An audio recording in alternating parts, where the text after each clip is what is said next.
Ma mère m'obligeait à jouer à cache-cache tous les soirs à 9 heures. Ce soir, ce n'était pas un jeu. Elle m'a serré dans ses bras. C'était toujours ma mère et moi qui jouions tous les soirs à 9 heures. Nous y jouions dans le parc.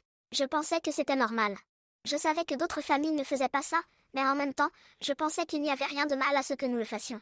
Après tout, j'aimais bien le parc. La nuit, l'air était si frais et silencieux. Et les arbres semblaient plus grands que d'habitude. J'aurais dû me rendre compte que quelque chose n'allait pas du tout. Elle a compté à rebours à partir de 100, me laissant largement le temps de m'enfuir. Ma compétitivité générale m'a toujours poussé à m'enfuir le plus loin possible. Je trouvais un espace derrière les arbres et je m'allongeais. Le parc était grand, mais ma mère réussissait toujours à passer devant moi au moins 3 fois pendant ces 20 minutes. Je l'entendais toujours parler en passant devant moi. Sors, Clara. Clara, s'il te plaît, sors. Il fait froid et je veux juste rentrer à la maison. Je l'ignorais. Lorsque nous avons commencé les jeux, j'ai eu la bêtise de sortir de ma cachette. Le visage de ma mère s'est immédiatement transformé en un visage de fureur. Elle s'approchait et m'attrapait fermement par l'épaule tout en me grondant sans relâche. Je t'ai dit de ne pas m'écouter, n'est-ce pas? Elle me traînait jusqu'à la voiture et m'ignorait jusqu'au lendemain, jour où nous jouions. Je ne savais pas pourquoi elle faisait ça. Une fois que j'avais cessé de l'écouter pendant les 20 minutes de jeu, elle ne me punissait plus. Je savais qu'elle mentait et que c'était une perte de temps et d'énergie que de continuer à m'appeler. Elle s'est aussi mise en colère lorsqu'elle m'a trouvée. Le parc était immense et si elle se cachait quelque part, je ne la trouverais jamais, mais ma mère était excellente pour me retrouver.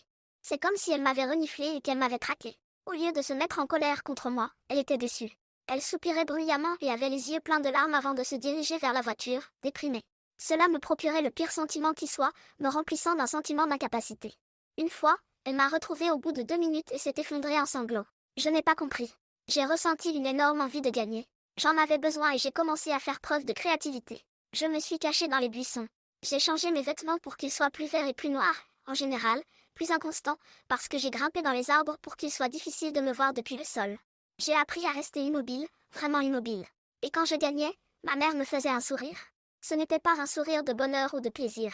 C'était plutôt un sourire de soulagement, mais je me sentais si fière quand je le voyais. En même temps, cependant, elle avait l'air méchante, presque dangereuse d'une certaine façon. Puis mon père est revenu du magasin. Un jour, en revenant de l'école, je l'ai vu parler à ma mère.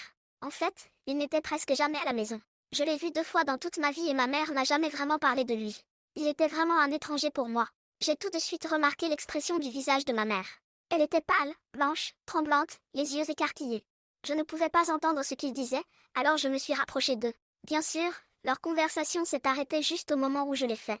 Mon père a cessé de parler. L'expression de ma mère est restée la même. Il s'est tourné vers moi et m'a souri comme un loup. J'ai reculé de dégoût. Il a ricané. Il a ricané. Je pensais que c'était normal, c'était comme ça que mes camarades de classe agissaient après tout. Plus tard, le même jour, alors que mon père était aux toilettes. Ma mère s'est approchée de moi et a chuchoté, ne sors pas. Même pas après 20 minutes. Mon père était très énergique juste avant l'heure du coucher. Je me suis dit qu'on n'allait pas jouer à cache-cache. Ma mère avait l'air très malade, regardant l'horloge, elle a dit allons faire un tour au parc. J'ai tout de suite remarqué qu'elle n'avait pas parlé de cache-cache. Pourquoi? Demande mon père. Pourquoi ne pas prendre l'air? D'accord, a-t-il répondu.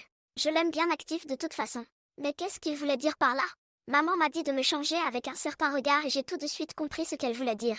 Mets des vêtements pour te cacher. Après l'avoir fait, nous sommes montés dans la voiture et nous sommes allés au parc.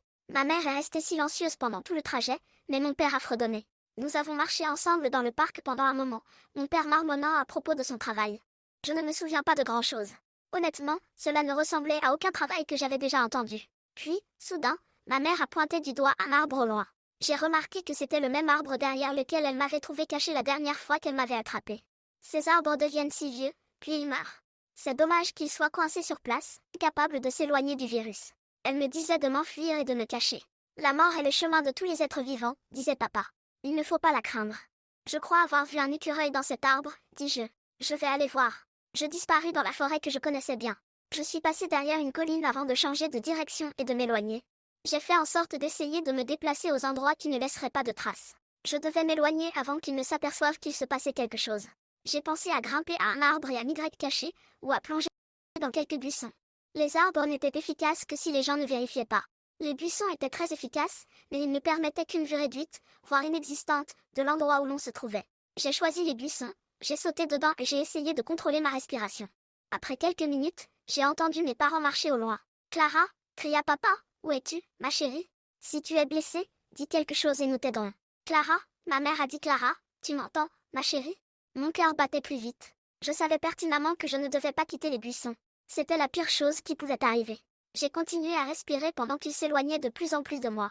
Puis ils sont revenus. S'il te plaît, Clara, ton père n'est pas dangereux. Sors de là, s'il te plaît. Clara, s'il te plaît, je dois partir bientôt. S'il te plaît, sors. Clara, maman a dit, où es-tu? Arrête ces bêtises. Papa a dit que leurs voix ont fini par s'éteindre. Je suis restée dans la même position pendant près d'une heure. Mon corps commençait à me faire mal et je sentais des insectes ramper sur l'arrière de ma jambe. J'avais vraiment envie de quitter cette position. J'ai entendu un bruit de bâton au loin. Ils venaient de derrière moi. Je n'avais pas du tout entendu leur voix. S'ils s'étaient arrêtés de parler, cela m'a terrifiée et j'ai senti que je devais me retourner pour voir ce qui se passait, mais je savais que cela me trahirait. Clara, arrête avec ces bêtises, sors de là. Je suis restée totalement silencieuse. Clara, s'il te plaît, sors. Sa voix devenait de plus en plus désespérée, de plus en plus gutturale. Heureusement, elle était à ce qui semblait être environ 70 mètres de moi, mais elle approchait. Clara, dit maman, je suis fatiguée. Je veux juste rentrer à la maison, manger et dormir. Je suis restée silencieuse tandis que la voix s'amplifiait. Elle s'approchait de moi. Je sais que tu es dans le coin. Ce n'est qu'un moment avant que je ne te trouve. Je vais t'écorcher, ah ah. Je commencerai par tes avant-bras, et j'enlèverai la peau avec un couteau émoussé, comme on enlève du fromage. Je parie qu'il y aura beaucoup de sang qui sortira et des cris. Je ne pourrai pas me concentrer, mais ce n'est pas grave. Je peux toujours passer à ton autre bras. Elle s'est rapprochée. Tu n'aimerais pas ça. Certainement pas, mais je ne suis pas aussi stupide et dégoûtante que toi, Clara.